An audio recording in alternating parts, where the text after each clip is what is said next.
चलिए दोस्तों, एक और गाने के बारे में बात कर लेते हैं। साथ ही साथ में गाने का टाइटल सॉन्ग रहेगा मरनी में ऑर्केस्ट्रा, जो कि आप लोग जानते होंगे फिरंगी बुढ़वा दादा को। तो आज इन्हीं के बारे में हम बात कर लेते हैं। तो आप लोग वीडियो को लास्ट तक देखते रहें, और जो लोग भोजपुरी बुढ़ हंगामा चैनल को अभी तक सब्सक्राइब नहीं किए हैं वो लोग भी सब्सक्राइब कर लीजिए। चलिए वीडियो को शुरू करते हैं। नमस्कार दोस्तों, मैं हूं सतीश। आज हम जिस गाने के बारे में आप लोगों से बात करने जा रहा हूं, फाइनली ये गाना तो अभी रिलीज नहीं हुआ है।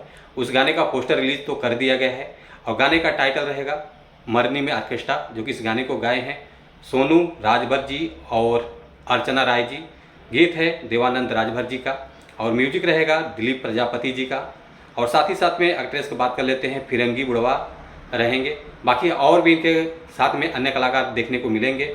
ये गाना आ रहा है SR म्यूजिक चैनल से, जो कि काफ़ी अच्छा चैनल है। इस चैनल बहुत अच्छे अच्छे गाने आते रहते हैं।